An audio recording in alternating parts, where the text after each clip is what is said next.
उत्तर प्रदेश का फिरोजाबाद देश का सबसे बड़ा कांच उत्पादन केंद्र है। कांच उद्योग को फरवरी में पेश होने वाले केंद्रीय बजट से अनुकूल प्रावधानों की उम्मीद है। कांच निर्माताओं का कहना है कि पुरानी इकाइयां भीड़-भाड़ वाले इलाकों में हैं, इससे सुरक्षा का जोखिम है। सरकारी मंजूरी के बिना जगह बदलना और विस्तार करना मुश्किल है। उनकी शिकायत है कि तेल आपूर्ति सीमित है और कीमतें अस्थिर हैं, इससे उत्पादन में कमी आई है।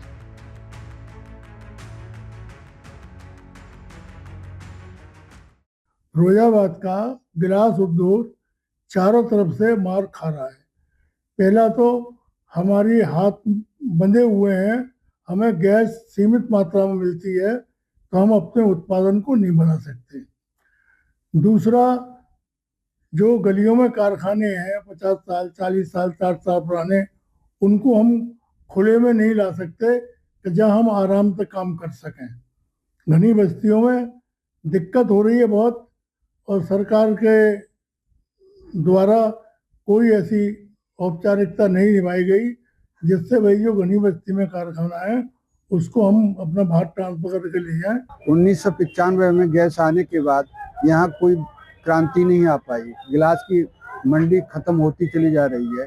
उसके दो रीजन हैं। एक रीजन सबसे बड़ा है कि गैस अच्छी तरीके से उन लोगों को नहीं मिल पाई जो कारोबारी करना चाह रहे थे, क्योंकि कुछ ऐसी परिस्थितियां आ गई ताजमहल से कि ताजमहल का डिक्लेरेशन TDZ जोन डिक्लेयर होने के बाद बहुत परेशानी हो गई। गैस की कीमत समान होनी चाहिए थी जिले के अंदर, कहीं भी कोई इंडस्ट्री लगाए जिला, तो जिले के अंदर जब गैस की पूरी फैसिलिटी मिलेगी तो डेफिनेट है कि 5 साल के अंदर फिरोजाबाद वर्ल्ड में एक नंबर का एक्सपोर्टर बन जाएगा।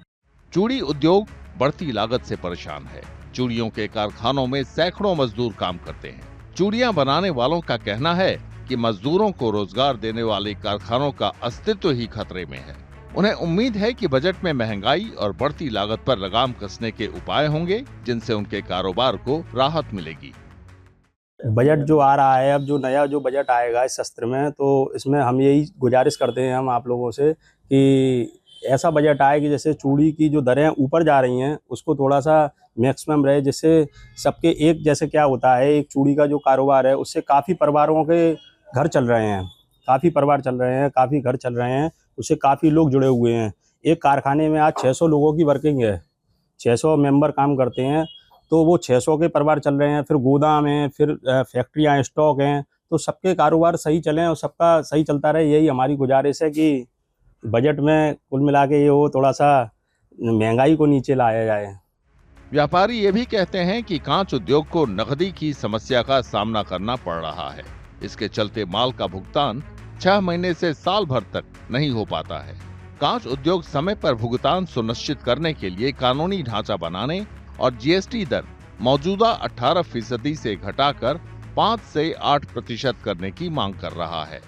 मैं केंद्र सरकार से ये चाहता हूँ कि जो फिरोजाबाद का जो उद्योग है, जो कांच उद्योग है, लघु उद्योग है, वो हम सारा उधारी का व्यापार है, और जो हम आगे माल देते हैं, पुल बिल में जो भी माल देते हैं उसका पेमेंट हमें 6 महीने 8 महीने या फिर कई वर्षों हो जाते हैं।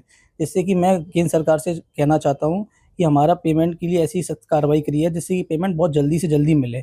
उसके लिए कोई भी सख्त कानून नहीं बना हिंदुस्तान के अंदर अभी तक। और क्या उम्मीद है आने वाले बजट को लेकर? आगे वाली बजट ये है, उम्मीद ये है कि आगे जो इनकम टैक्स का स्लैब है वो बढ़ाया जाए और GST की दरों को कम किया जाए, जिससे कि क्या 18% अभी कांच उद्योग पर लग रहा है उसको 8 करा जाए या 5 करा जाए। उद्योग जगत के हितधारकों को उम्मीद है कि केंद्रीय बजट से उनकी हालत बेहतर होगी, क्योंकि कांच उद्योग के कारीगरों और उनके परिवारों के लिए काफी कुछ दांव पर लगा है।